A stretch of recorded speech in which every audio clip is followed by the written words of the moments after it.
अस्सलाम वालेकुम। तो हमारा नया ट्रिप शुरू होने वाला है और हमारा ट्रिप हम कहाँ जा रहे हैं इस बार कुछ शोर नहीं है हमारे लिए। चले एक काम कर 200 रुपए दे और 50 रुपए काट ओवर एक्टिंग की वजह से। आशिर जो शुरू से सारे ट्रिप से हमारे साथ आए हैं, सफियान, शेरी और आज हमारे साथ आरिज भी हैं। तो आज हमारा कहाँ जाने का प्लान है बॉयज?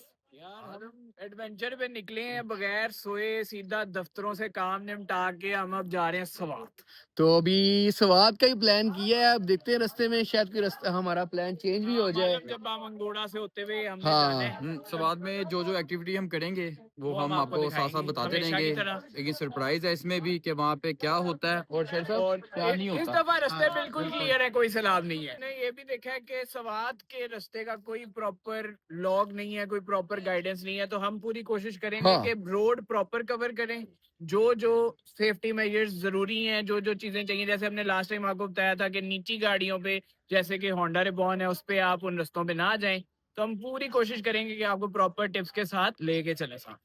सही बात है। और एक बात आपने बिल्कुल ध्यान में रखनी है कि आजकल एक मसला चल रहा है मोटरवे के ऊपर। जैसे कि आप देख सकते हैं हम भेरा पहुंच चुके हैं और भेरा तक एक मसला हमें रहा है कि गाड़ी की स्पीड आपने 100 से ऊपर नहीं करनी, क्योंकि 100 के ऊपर चलान है। और हमारा एक जाने वाले का 125 130 के अराउंड चलान हुआ है और उसको उन्होंने इतना तंग किया है। क्या मसला किया उसके साथ? उसके साथ यही मसला किया, उसके 20,000 का चलान हुआ है, ठीक है, FIR हुई है। हाँ। आजकल वो गाड़ी नहीं चला रहा, ठीक है, गाड़ी उसने खड़ी कर दी है कपड़ा डाल के। मेन मसला FIR का है गाइस। तो आप कोशिश करें कि 100 के अराउंड ही गाड़ी चलाएं, उसके आगे पीछे आप ना ही करें। और गाइस हम आए हैं अपनी करोला पे। बेसिकली ये 1.8 है और हर कोई कहता है कि यार आपको नॉर्मली GLI 1300 सीसी वाली गाड़ी लेनी चाहिए, लेकिन ये गाड़ी भी लॉन्ग पर भाई लॉन्ग पर किंग है। लॉन्ग पर किंग है गाड़ी, सीधी सी बात है। इसकी एवरेज आपको लॉन्ग पर 13-14 की आराम से मिल जाती है 1800 सीसी हमें तो के 10 साथ। की मिल रही है। गजब बेइज्जती है। लेकिन नारायण का ट्रिप अगर आपको याद हो, मैंने वहां भी मेंशन किया था कि एवरेज हमें तब भी 12 से ऊपर की ही मिली उस पे थी। क्या खर्चा आया था सर? सर उस पे हमारा पेट्रोल लगा था, क्योंकि अच्छे दौर थे, हरमूज बंद नहीं थी। तो हाँ टोटल जी। हमारा 27,000 का फ्यूल लगा था from Lahore to Narayan and Narayan to back. तो साला ये दुख का खत्म नहीं होता बे। यार आपको एक बात और बताते हैं। अभी ये अगर आप यहाँ भेरा पे रुकते हो तो ये देखें आप, यार शॉपिंग मॉल ही पूरा बन गया है, हर किस्म का ब्रांड है। ऐसा लगता ही नहीं है कि आप पाकिस्तान या इस्लामाबाद लाहौर वाली साइड में देखें। अच्छा, मैंने आपको एक चीज़ और बतानी थी कि यार यहाँ पे चीज़ें काफ़ी ज़्यादा हैं, लेकिन हम मोस्टली ये करते हैं कि जो हमारा आते वक्त फर्स्ट स्टॉप होता है तो हम घर से ही खाना ले आते हैं। उसके बाद हम यहाँ पे आते हैं राहत बेकरी पे, और राहत बेकरी से ना हम अपना खाना गर्म करवा लेते होते हैं, विच इज़ कन्वीनियंट। और राहत बेकरी की प्राइजेस भी काफ़ी रीजनेबल होती हैं।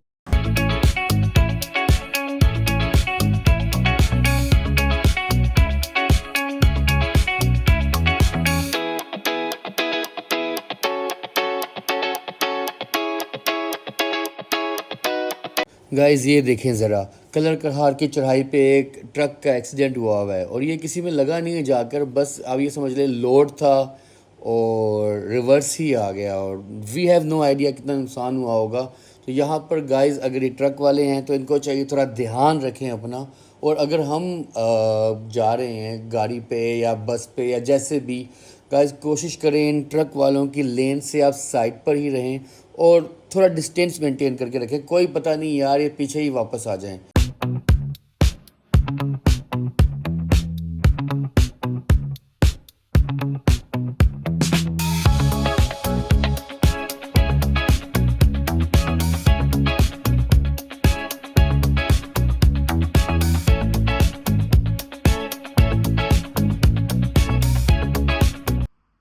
गाइस ये हम इस्लामाबाद से आगे आ चुके हैं और 400 किलोमीटर तक का सफ़र हमारा हो गया, जो कि बहुत इजीली हो गया था। टोल पे हमारे अराउंड अभी तक जो हमारा इस्लामाबाद का टोल था आज की प्राइस के हिसाब से लगे हैं अराउंड 1200 या 1400, मैं आपको एग्जैक्ट बाद में बताऊंगा।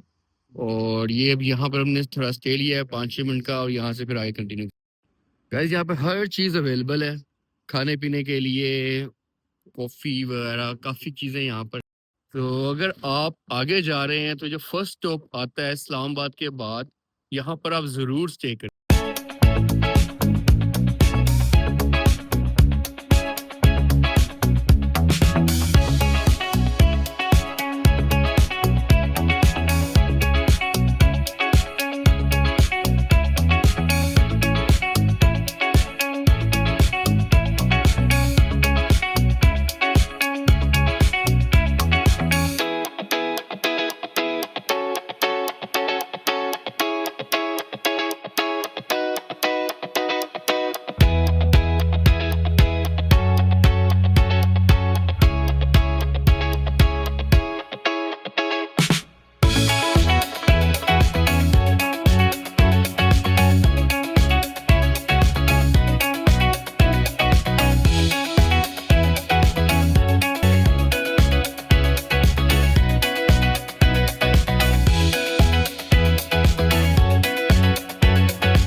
गाइस ये रास्ते में हमने गाड़ी रोकी है और इस जगह का नाम है कतलंग। आप यहाँ पर रुक सकते हैं, बल्कि आई मस्ट से कि आपको यहाँ पे लाजमी रुकना चाहिए ताकि आपकी गाड़ी को 5-6 मिनट का रेस्ट मिल सके और आप भी ज़रा अपनी टांगे शांगे सीधी कर लें। और इस जगह का व्यू बहुत प्यारा है। इस वक्त बहुत धूप है, तो आई थिंक मैक्सिमम 5 मिनट के लिए रुक सकेंगे। और यहाँ पर ये काफ़ी चीज़ें पड़ी हुई हैं। अब यहाँ से आप ड्रिंक्स वगैरह ले लें, पेप्सी वगैरह ले लें अपने लिए। हाल देखें इस लोडर वाले का, आप इतना ज़्यादा ओवरलोड किया हुआ है, यकीन माने हमें पूरा रास्ता यही लगता रहा कि भाई ये राइट साइड पर गिर ही जाएगा। पता नहीं कितना ज़्यादा सामान दे रखा हुआ है और क्या क्या रखा हुआ है। खैर ये रोड सीधा अब आपको चेक पोस्ट पे लेके जाएगा, जो बेसिकली सवात की एंट्रेंस का रास्ता है। और यहाँ भी अभी तक तो मेरा रास्ता बिल्कुल साफ़ सुथरा मिला है, खूबसूरत नज़ारे में। बस गर्मी बहुत ज़्यादा थी, यकीन नहीं आ रहा इस मौसम में भी आए और इतनी ज़्यादा गर्मी थी। तो रास्ता बहुत नीट है, साफ़ सुथरा है। यहाँ तक तो आपको कोई इशू भी नहीं आएगा, आप डायरेक्ट आ सकते हैं। और ये जैसे मैंने बताया कि यहाँ से आपका मेन चेक पोस्ट है, यहाँ से हम एंटर हो जाएंगे। अच्छा, यहाँ एंटर होते ही ना आपके सामने 2 रास्ते हैं, एक लेफ़्ट साइड से एक स्ट्रेट है। लेफ़्ट साइड से जाएंगे तो वो बाईपास रोड है, जिसकी वजह से आप जो उनके बीच में सिटी आती है ना, मदाइन वगैरह, उनमें आप नहीं जाएंगे। और स्ट्रेट जाओगे तो आप सिटीज़ के थ्रू जाएंगे। तो जो कि हम एक सरप्राइज़ की बात कर रहे थे, तो बेसिकली हमने पतंग उड़ानी है यहाँ पर। तो पतंग लेने के लिए वो जो सामान वगैरह वो आपको मिलेगा मदाइन से। तो इसलिए हमने सोचा कि जरा सिटी के रास्ते से ही चलते हैं और ज़रा सिटी भी एक्सप्लोर हो जाएंगे, साथ साथ हम अपने काम की चीज़ें भी ले लेंगे। और ये व्यू देखें सामने का, क्या खूबसूरत व्यू है यार। ऐसा लगता है कि दरिया नहीं बीच हो, मतलब समंदर वाली वाइब आती है इस जगह से। लहरें बहुत तेज़ होती हैं, बहुत ही खूबसूरत मंजर हैं इस जगह के। तो गाइज़ हम मंगोरा पहुंच गए हैं। अब देखते हैं यहाँ पर हमें हमारे स्नैक्स और जो बाकी की चीज़ें हमने लेनी हैं वो हमें कहाँ से मिलती हैं। जो सरप्राइज़ डिस्कस किया था उसकी जो हमारी चीज़ें हैं वो हमें यहाँ से इजीली मिल सकती हैं कि नहीं मिल सकती। और जैसे ये आप देख सकते हैं 2 लोग आपको कम नज़र आ रहे होंगे। जैसे मेरे भाई ने मेंशन किया था आज के कुछ सरप्राइज़ हमारा वही है जो नारायण वाला था। हमने पतंगे उड़ानी है और हम यहाँ पर डोर वगैरह ले आए हैं, पतंगों के बगैर आ गए हम। हमें श्योरिटी थी, प्लानिंग करके आ गई। हाँ हमें श्योरिटी थी कि मिल जाएगा मंगोरा के बाजार में इस टाइम पे। तो ये लोग अभी गए हुए हैं। अब मैंने भी मैप पर इनकी लाइव लोकेशन देखी है और ये जरा 7-8 मिनट आगे जा चुके हैं। 1 hour later. तो हमने पतंगे ले ली हैं, अपना सामान वगैरह हमें यहाँ से ही सब कुछ मिल गया मंगोरा से। अब हम यहाँ से निकल रहे हैं, ये बाईपास रोड पे हो गए, मेन पे हो गए, और आगे फिर ये पूरा रास्ता हमारे साथ यही व्यू रहेगा। सवाद का जो दरिया है वो हमारे साथ साथ ही चलता रहेगा आगे अब बहरीन तक।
ये हम पहुंच गए हैं बहरीन। और ये बहरीन का जो ये वाला मेन पॉइंट है ना इस ब्रिज के एरिया में, ये बहुत खूबसूरत है। यहाँ पर ऐसा व्यू आता है जिस तरह के 2 अलग अलग दरिया हों, अलग अलग कलर का पानी आ रहा होता है 2 अलग अलग जगह से। एक इस तरफ से आ रहा है और एक जो मैंने भी आपको पहले दिखाया। और बहुत ही स्पीड होती है इस पानी की, मैं आपको बता रहा हूँ कि यहाँ पर पानी में पाँव रख के बैठने वाली आसपास कोई जगह नहीं है। तो हमारा पहले प्लान था कि हम यहाँ पर कहीं होटल वगैरह ले लें, लेकिन पहले सोचे चले कुछ खा लेते हैं। तो नॉर्मली जब आप सवार जैसी जगहों पे आते हो तो फिर आप यहाँ के ही खाने ज़्यादा प्रेफर करना चाहिए। क्या यहाँ पे आगे भी आपने वही ब्रोस्ट वगैरह ही ढूंढने हैं, वही बर्गर्स ढूंढने हैं।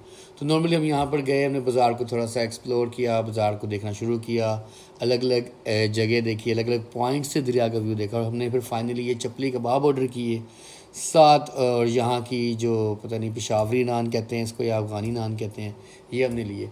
उसके बाद हमने जब होटल नहीं लिया तो हमने प्लान किया तो चलते हैं सीधा यहाँ से कलाम, क्योंकि बहरीन में ना सही तरीके से कोई होटल हमें मिला नहीं। पर यहाँ से आगे का जो रास्ता था वो शो ये हो रहा था कि अराउंड 35 किलोमीटर्स रह गए हैं, शाम हो गई थी। हमें लगा कि चलें कोई नहीं, 40 मिनट में पहुँच जाएंगे, 50 मिनट में पहुँच जाएंगे। बट रास्ता काफ़ी ज़्यादा लंबा था और जगह जगह पर इस तरह के टूटे हुए पैचेस थे सैलाब की वजह से। सैलाब ने बहुत ज़्यादा तबाही मचाई हुई है यहाँ पर, और इस जगह को सही तरीके से इन्होंने अभी तक बिल्कुल ठीक नहीं किया। बट कोई नहीं, अल्लाह पाक का नाम लेकर हम भी जाते रहे यहाँ से। हमारे आगे कि सिविक एक्स वाला था, एक काफ़ी रास्ते में हमारे आगे ही रहा है, तो हम काफ़ी कॉन्फिडेंट थे कि भाई ये जा रही है तो हमारी गाड़ी भी चली ही जाएगी, क्योंकि वही बात जो मैं शुरू से अपने व्लॉग में कर रहा हूँ ग्राउंड क्लियरेंस की, तो उस बेस पर तो सिविक एक्स की ग्राउंड क्लियरेंस कम होती है। फिर भी वो बहुत अच्छा ड्राइवर था, उसको देख के हमें भी कॉन्फिडेंट रहा, हम भी कॉन्फिडेंट थे इसको देख के, फिर हम भी जाते रहे पीछे।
गाइस ये हमारा होटल है, होटल डायमंड, जो मैंने अभी मेंशन किया, और ये उसका जिसकी एंट्रेंस है। बहुत ही ज़्यादा प्रीमियम होटल बना हुआ है यहाँ पर। चले यार मैं आपको रूम टूर करवाता हूँ। तो जी ये हमारा रूम है, और ये इसमें एक मास्टर बेड है और 2 सिंगल बेड हैं, एक सोफ़ा कम बेड है, और इसमें थिंक 40 इंचज़ की LCD भी लगी हुई है, और ये कुछ एक्स्ट्रा चीज़ें भी इन्होंने दी हैं हमें। शैम्पू है आई थिंक इसमें, लोशन है, और ये ड्रॉर है मास्टर बेड के साथ।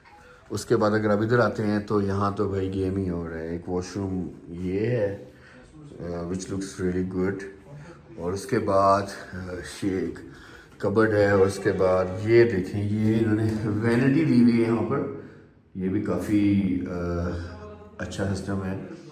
बाकी ये देखते हैं, और जायमाज है इसमें और चटाई है, काफ़ी अच्छा रूम है ये। तो 15 घंटे की ट्रैवलिंग के बाद हम कलाम पहुंच ही गए। रास्ता बहरीन से कलाम का बहुत ही ज़्यादा ख़राब है, लिटरली बहुत ही ज़्यादा ख़राब है। मैंने कुछ टिकटॉकर्स की, यूट्यूबर्स की वीडियोस देखी थी, तो हमने प्लान किया था ये बट आप आ सकते हैं क्योंकि व्यूज़ बहुत ही ज़्यादा प्यारे हैं, रास्ता बहुत खूबसूरत है, लेकिन जो टूटे हुए रफ़ पैचेज़ हैं ना यार, 2 चीज़ें आपको रिकमेंड करूँगा। पहली चीज़ कि यार फैमिली के साथ आप अवॉइड ही करें। अगर आप घर में एक मेल है और उसके बाद वाइफ़ और बच्चे आ रहे हैं, तो I think you should avoid, क्योंकि कोई पता नहीं गाड़ी के नीचे कोई चीज़ आके लगे और गाड़ी का कोई बड़ा नुकसान हो जाए। और दूसरी चीज़ मैं आपको ये गाइड करना चाहूँगा यार कि ना, जब आप इतना लॉन्ग ट्रैवल कर रहे हो ना, तो आपके पास जो स्पेशली जो आपकी गाड़ी है ना यार, उसकी ग्राउंड क्लीयरेंस थोड़ी बेहतर होनी चाहिए। मतलब कि सिविक के कुछ मॉडल्स हो गए, मज़दा आरएक्स 3 टाइप गाड़ियाँ हो गई। कुछ गाड़ियाँ जिनके क्या कहते हैं ग्राउंड क्लीयरेंस कम है ना यार, या फिर कुछ लोगों ने गाड़ी अपनी लो भी करवाई होती है। यार प्लीज़ गाड़ी लो करवा के यहाँ मत आना। हाँ, आपके मेरे पास कोरोला थी तो it was fine, ground clearance बेहतर होती है, but there were some stones जो गाड़ी में आके लगे हैं यार, और नुकसान नहीं हुआ बट ऑब्वियसली बंदे को झटका लगता है। तो ये चीज़ें आपने थोड़ी-सी ख़्याल करनी है। बाकी other than that it was fine. Long travel था तो अगर 2 लोग ड्राइविंग, मतलब मैं तो आपके सामने ही 5 लोग ट्रैवलिंग कर रहे थे, तो we were switching the driving seats, तो इट वाज़ गुड। तो बाकी आपको मैं फिर दूसरा ये बताता हूँ, मैंने अब आपको अपना होटल जिस तरह दिखाया है, तो होटल जो है बहुत ही अच्छा मिल गया, बिल्कुल स्टार्ट पे ही है, डायमंड होटल नाम है इस होटल का। और बहुत प्रीमियम होटल है, और नॉर्मल अगर आप सीज़न में आते हैं तो आपको यहाँ पे एक रूम 20,000 से अबव का कॉस्ट करता है, और हमें यहाँ पे 2 दिन का रूम 14,000 मिल गया, which is quite quite good. तो आप अगर आएँ तो ये वाला होटल भी ले सकते हैं। It's good for family, for friends, और यहाँ के लोग भी बहुत अच्छे हैं। बाकी आपको मैं कल गाइड करूँगा, देखते हैं कल हम कहाँ-कहाँ सफ़र करते हैं। थैंक